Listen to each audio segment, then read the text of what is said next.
award-winning Tennessee WildCast is on the air with the latest on hunting, fishing, boating, wildlife watching, and all things outdoors. Make welcome your host, drummer and outdoor expert novice, Jason Harmon. All right. Hello, everybody. Welcome to this edition of Tennessee WildCast. I'm Jason Harmon. Thanks for watching. Thanks for tuning in. Thanks for listening. Got a great show for you today. We are still on location at the Appalachian Bear Rescue. We brought in some more friends of ours from the agency. Paul Shaw. He is a TWRA Fisheries Technician, Creel Clerk up here in the East Tennessee area. But he's also got his hands in some other things. The Synchronous Fireflies. He's going to tell us about the Synchronous Firefly or the lightning bug. And he's got some other names for them we'll get into that I can't pronounce. And Mr. Matt Cameron, our regional coordinator, communications coordinator, is with me, helping me out again today. Thank you. Thank you, man. Yeah, this is the bug world I know very little about. So I'm excited to see what Paul's going to share with us today. We got a fishery tech talking about bugs, so this is going to be fun. You're in trouble, man. We're all in trouble. Okay, all right. Well, let's meet Paul and get to know you real quick, and we'll start there. So tell us about your career, what brought you to TWRA, and I guess if you need to talk about your college time and where you're from, that's okay too. I've heard Alabama and things about it. Yeah, well, it's kind of tough on the show, but take what you get, man. Yeah. So just tell us about yourself. Okay, I grew up in Auburn, Alabama, and went to Auburn and got a degree in fisheries down there. And but we came up here when I was 5 years old. We started coming up here, and my father would get a job. He taught at Auburn in the summer to get out of that terrible heat down there and humidity. Came up to Oak Ridge from the time I was 5 to 17 or 18. So when I got out of the Navy in '77. Don't count. Stop counting. 79. Stop counting right now. Yeah. 2 years before he was born. I decided I got one free move out of the Navy, so I said, well, I'm coming back to East Tennessee. I had 2 job offers in Alabama, but it's too hot and terrible down there. And so I came to East Tennessee and finally got on with the agency in 1987. Okay. And I've been 33 years now in fisheries. Wow. And live out in the woods. That's a good place to live. In the middle of nowhere. But had to survive on eating bugs and stuff. Eating bugs, so and that's how I got into all this. Bugs and squirrels and stuff. But the lightning bug thing was not part of my job, and still is not part of my job. It's an offshoot. I was walking up here in the mountains one day. This is years before the Elkmont synchronous lightning bug, the Carolinas, got to be so popular. I was walking up went to Cucumber Gap Trail, Jakes Creek, Cucumber Gap Trail, coming back down the Jeep Road, and it was right before dark, and I saw this elderly man and what was a little elderly lady was sitting in the lawn chair in the middle of the trail, and her husband's parking the car, and she came up, I said, what are you doing? I thought maybe she just wandered off lost or something. I was worried about her. It's right dark, pitch dark. And I'm waiting for the lightning bugs. And well, let me sit here and watch them with you. So that was the first time I saw the synchronous bugs in the park. After that, I would go up there every summer until it got to be such a hassle. You got the lottery and the tram and all that stuff. But when I first saw them the first few years, there were nobody up there. But I always looked for synchronous lightning bugs after that. I knew nothing about them. About when was that? This was probably 20 years ago. Okay. And when you were a child, when you were a child.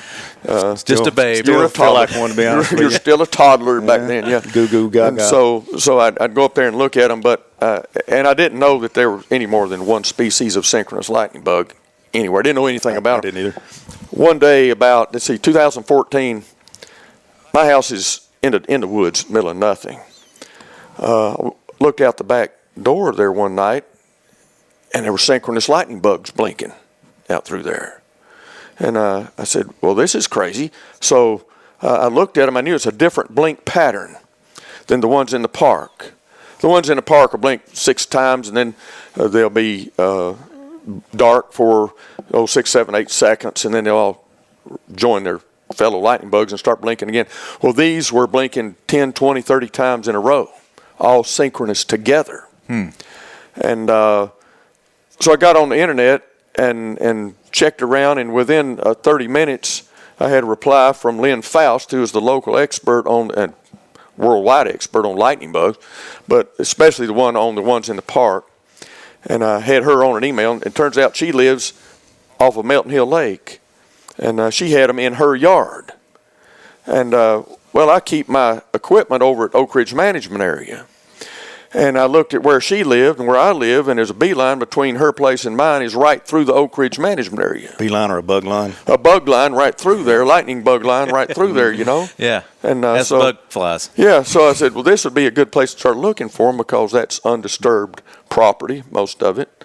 And if I wanted to look for some more of this other species, and she told me what she thought it was, and when I got some bugs to her, she confirmed that's what it was. So a different genus and species than the ones in the park. Okay.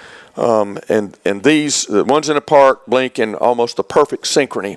This is what you call an intermittent synchrony. Some are still blinking on a periphery while the bulk of them go dark. Then after an undetermined, by us, the bugs determine it. They know. They know when to rejoin their buddies, and they start blinking in synchrony again.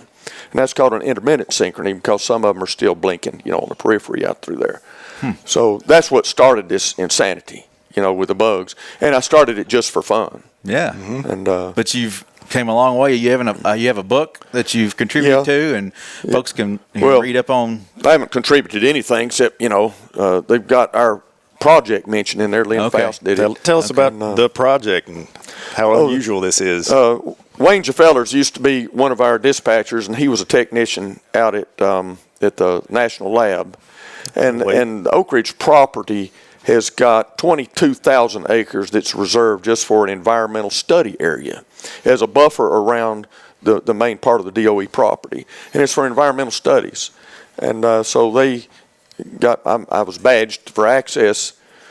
So Wayne Jafellers and I, we listened to what Lynn said the preferred habitat for this particular species that we were messing with was. And we took a topo map and talked to some people that knew the area, and we determined it may be about 30 different locations over about a 15-mile stretch of these back roads, these old patrol roads where these things might be located.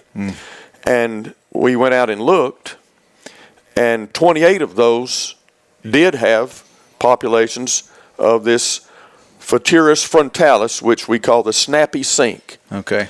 And what we're studying is the snappy sink, and they call it the snappy sink because they blink so fast. When the temperature's up, they may blink 60, 70 times, 80 blinks per minute. Whoa. So we started studying this population. We structured a project with all the environmental variables, and we did this project so it would be a bioindicator species type project. And we've been doing this. Will be our 6th year. You have a 3-week period where these things blink.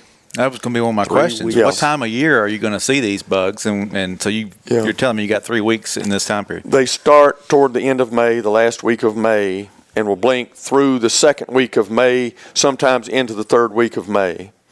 And experts that know what they're doing, like Lynn Faust, she goes by mean degree days to predict when these things are going to start blinking. I can't spell mean degree days, so I don't do that. I just look out the window. I've got them on my place, so I look down on the creek, and I say, well, there they are, So Here we go. Yeah. Well, you need to let me know so we can get that out on social. People can be watching. Oh, man. Yeah. It's hard to photograph. We've had people down there with excellent cameras and all. It's hard to photograph these things to get up the video. light enough to make a because these you have lightning bugs that blink at dusk, which if you want to use a word, crepuscular. These lightning bugs like your Big Dipper that comes out on the roadside, the most common one that kids catch. Okay. Those appear at dusk. These do not appear until it's pitch dark, usually about 9:30 at night, and they'll blink till about 12, 1 or 2 o'clock. But the population, the density of the population drops off around midnight. And they'll only blink for 3 weeks. So we've graphed the ramp up of the population. It ramps up slowly, and they're at their peak for about 3 days, and then at the end of that breeding cycle, they drop off immediately. And maybe 2 days after that peak, you'll see none for a year. So that's all you've got. And you may have said this, and I may not have heard it, but what areas are you going to see these bugs in? Is it all over the state of Tennessee, or mainly in this eastern part of the state? Well, most of our lightning bugs in Tennessee are in this eastern part. Okay. You've got about roughly 30 species of lightning bugs in Tennessee. In this worldwide, there are 2,000 species. Okay. Depending on who you read, Wow. 1,900 to 2,000 species. In the United States, you've got 114 species, about 25 to 30 of which are in Tennessee, and so all of them have one thing in common: they need moisture for the larval stage. They are a larva for about 2 years. Then they emerge, and their breeding activity on these anyway is like 3 weeks. Then they die. So you need to look in the deep woods. Get away from the TV set. Amen. Away from this stuff here. Amen. Yeah, away from TV set, and give your thumbs a break, and get outside in the pitch dark at 9:30. And we have a high density of skunk apes and Bigfoots in this area, so you got to watch out for that. Hey, I'm just going by what they say, man. I don't know anything about it. I'm at Fisheries. Well, you're out there with them, so just elbow to elbow with them sometimes, and keep your Slim Jims with you. Keep them away from you. Toss them out. Yeah, toss them out there, get them away from you.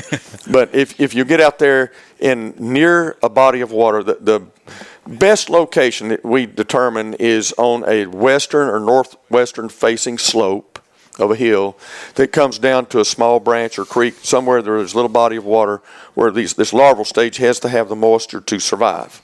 Okay. And it has to be in the woods. If you see something that you think is a synchronous bug, and we're going to get into what synchrony here in a minute, I think. Definitely. If you think you see a synchronous bug in a field, it's not these, because these do not appear in the open, in a clearing. Okay. These are in the woods.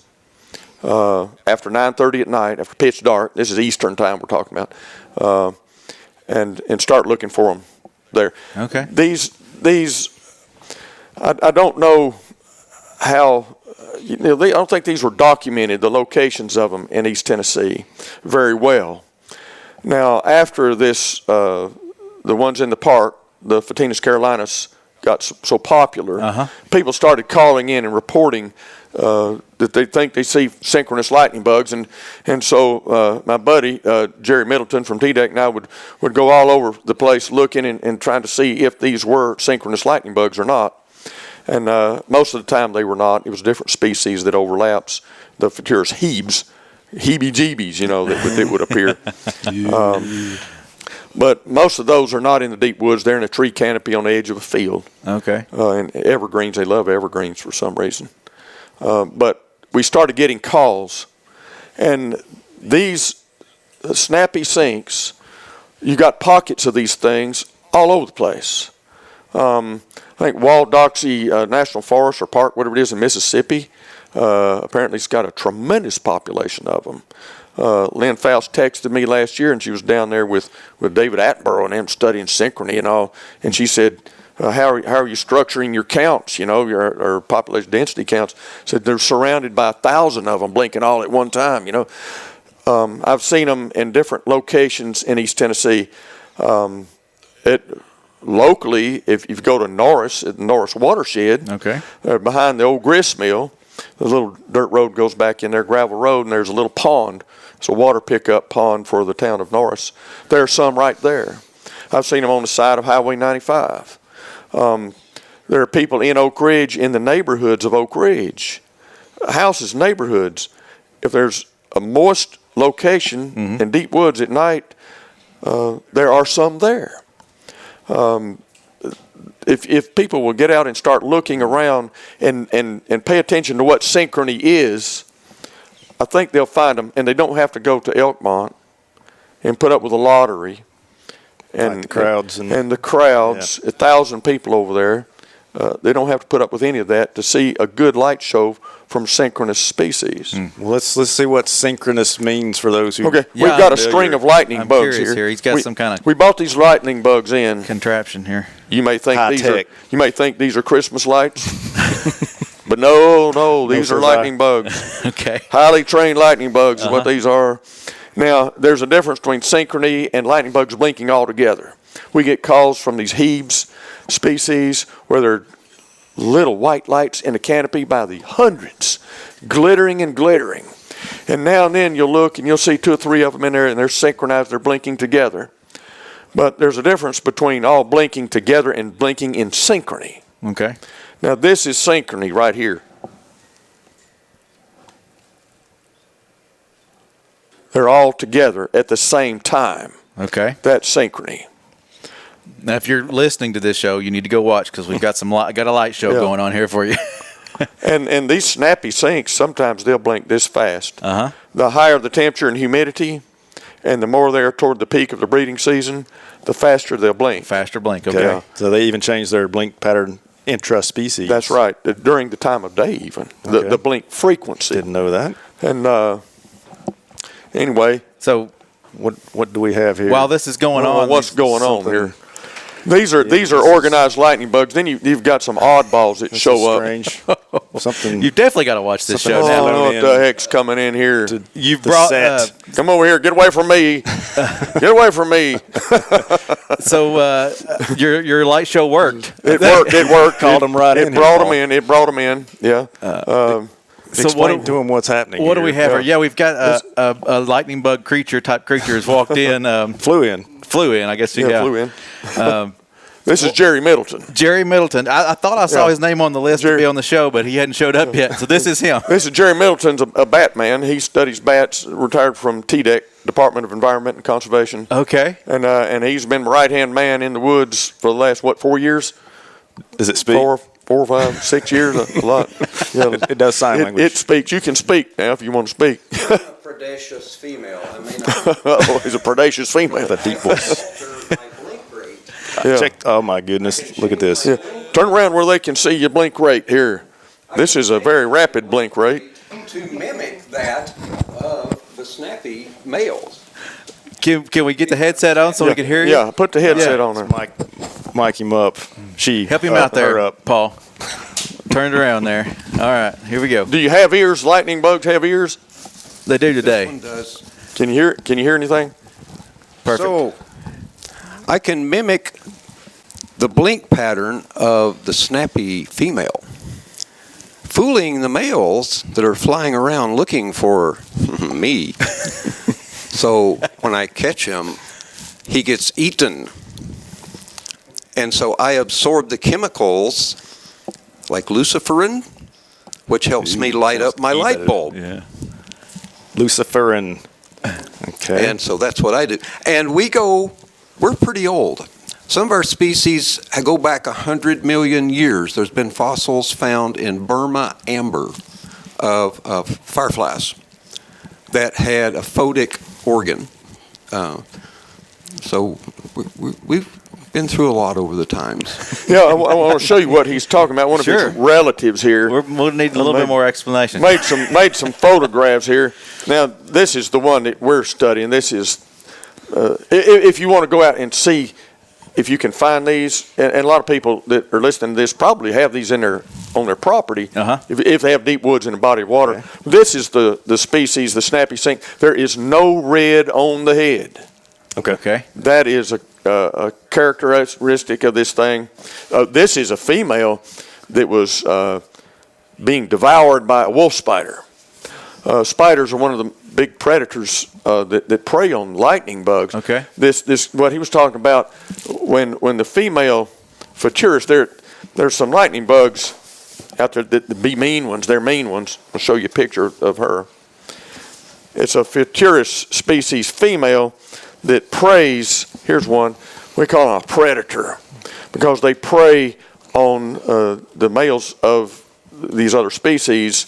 They have what's called Lucibufagin, lucibufagin or something. It's a chemical that they pick up, similar to monarchs feeding on milkweed. Okay. Yeah. And this, most of these lightning bugs are toxic. Taste bad too. You know, And you know this how? I know this because somebody had to have tasted one time. Okay, It wasn't good. me. Somebody. She eats them. Yeah. So Bats Yeah. won't eat them, but I will. Yeah, but the main predators of lightning bugs are other insects, invertebrates. Vertebrates don't, mammals, like bats and all, they don't eat these things much. But These things prey on the other lightning bugs. They'll hunt them down and they'll eat them. They'll land these things. This is a Fisheries species female, one of the predatory ones. I don't know which one because there's many species of these. She does not naturally have that toxin in her body. She has to get it from eating the other species, other lightning bugs that do have it. But it doesn't kill her. It doesn't kill her. Okay. Now, this is a scary thing. This is a mixed audience here. The children may want to go out of the room here. I didn't know this when I first advisory, parental advisory. I didn't know that. I caught this critter here, and I didn't know what they were. This is years ago, and so I put this one and another one in a jar, and about 20 minutes. Typical for people to do. Put typical lightning bugs in a jar. Yeah. And about 20 minutes later, this was all that was left of the other one. Oh, wow. This is all that was left, the hard body So parts. there's a good meal inside that jar. This one ate it. Yeah. Yeah. So she has picked up that chemical, that toxin, from her victim. Right. And it's been noted by some people who've seen these lightning bugs. We've gotten to where we can identify these things by their flight pattern going through the woods. They fly like a determined predator. They're just a fairly fast flash streaking through, and you'll see them just cruising through the snappy sinks and other lightning bug species. They're on a mission. Mm-hmm. It's very common to see a lightning bug caught in a spider web. But somebody has documented it and wrote it up, so it has to be true. That Definitely. That, on the internet. That these things have been seen getting other lightning bugs out of the spider webs. Wow. So feasting on the spider's meal. That's right. The spider was going to eat that one, and this it's a one. vicious world out there, isn't it? And these things have been. It's pretty cool. They will sometimes fly down to the ground and mimic the blink pattern of the female Which is species. what she does. Now, the male and the female have different. The females, most of them don't fly. There we go. Most of them don't fly. Now these will fly. Most of lightning bug adults don't eat anything, but these do. They'll eat other lightning bugs. But these have been known to fly down on the ground and mimic the blink pattern of the female. The female's blink pattern is different than the male's. The female may blink once every 10, 15 minutes. Just one glow. And it's specific to the species. All of the lightning bugs have blink patterns specific to their species, which we'll go through in a minute. Sure. But they will mimic the blink pattern of the female to lure in the male. So he's down there in the grass. You're a female lightning bug today, will be down in the grass doing the blink pattern of the female to lure in that male, and she'll pounce on them and eat them. Deception and cannibalism. Deception. Wow. You never know what you're going to get on WildCast. And somebody figured out that some of these the more brilliant males, UT graduates probably. I don't know if I fell in that category. Well, Here though, we'll fly down some distance away because the word got out. The word got out. on the street. They read the book. They probably read the book. Lynn Faust's and the Lynn Faust book, and they'll crawl through the grass. And they'll peek around the blade of grass over there, and they'll say, "It doesn't look right, It's not my babe there, So, and so he'll go away and save himself. He'll save himself like that. Yeah. Mm-hmm. But street smart. yeah, so the life of a lightning bug. smart. People like lightning bugs because they're pretty to look at. Mm-hmm. But the whole life cycle of these things is death and destruction, really. Yeah. It's a mean world out there. Some hooking up in between there somewhere. Yeah, right? somewhere in there it gotta is. be, right, Yeah, to make gotta be. Yeah. babies. But then he dies. You got these things cruising through. You got to watch it. Uh-huh. All the time you got to watch it when you're a lightning bug. But So tell us about the map you have there. I know you've got a light map. Oh yeah. Is that show lightning bugs are disappearing across the world. This is a light map from NASA. This is a photograph from a NASA satellite. Okay. This is United States. These are lights at night in the United States. Okay.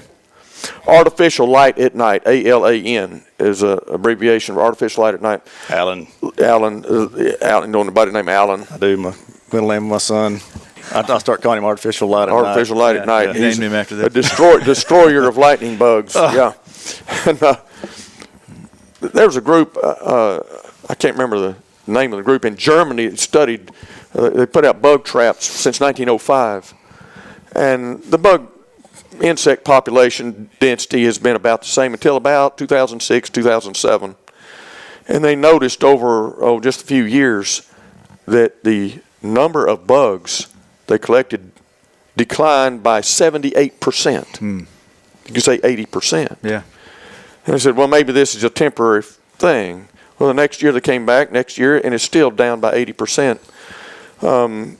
Pesticides, with lightning bugs, there are a lot of bugs are out at night, as you know. And any kind of what they call light pollution, it's not been determined exactly what causes this decline in these populations. Lightning bugs are part of the food web, the food chain. Insects are the base of what we eat. You know, it eventually gets even to bears. Right. You know, this is the food chain. So our project as a bioindicator species is done because these are easy to identify, and it's a structured project, and we're in a protected area, and we are looking at the variables in the density number of these populations according to weather variables. You know, humidity, moon phase, rainfall, cloud cover, temperature, humidity. We've got a chart made out. Every time we check these 28 different populations, we document all of that. So we're getting a database of how these populations respond over the years to different things. So awesome. It could be that light pollution is causing these things. A factor. A factor, but we don't know. We don't know. Yeah. We don't really know. What about the increase in like digital technology and radio waves? Do you think that affects LED lights are terrible. insects? LED lights with a blue wavelength on them are could be very destructive to lightning bugs. You know, these things communicate with a blink pattern. I want to show Lynn Faust, if people want to identify these things, this book here. Fireflies, glowworms, and lightning bugs. She has the best chart. Cool. You can get a start by identifying lightning bugs by the blink pattern. And it's got the time across the top and the species down the side. But this, if you want to go out and start identifying lightning bugs, this helps us a tremendous amount. Can you get it online? You can get it online, Amazon. Okay. Yeah, Amazon sells the book. I guarantee there'll be people who watch this. Yeah. Who'll pick that Definitely. book up. This is really cool, and this book is oriented toward the regular person on the street. You know, it doesn't come with that piece of paper. Easy read. Yeah, easy read like that, and a lot of good photos. Yeah. Yeah. So I need one more Excellent flash stuff. here. Can we get a flash and then Get a flash. Bring in the firefly. All right. Look, brought one in. Flying here. Brought one in here. Is this Snappy? This is this is a Fisheries predatory female. Okay. Yeah. All right. Yeah. All right, so Named Gerry. I swear, Figure this has been a fun Yeah. show. It's been interesting. Yeah. Learned a lot. Y'all, thanks for tuning in. Thanks for watching, and we'll see you next time. time to bug out. Yeah. Let's bug out. Thanks for tuning in. Stay connected with TWRA by visiting our website at tnwildlife.org and follow us on Facebook, Twitter, and Instagram. Hey, it's all about Tennessee wildlife. It's what we do. Tennessee WildCast will be on the air again next week. We'll see you then.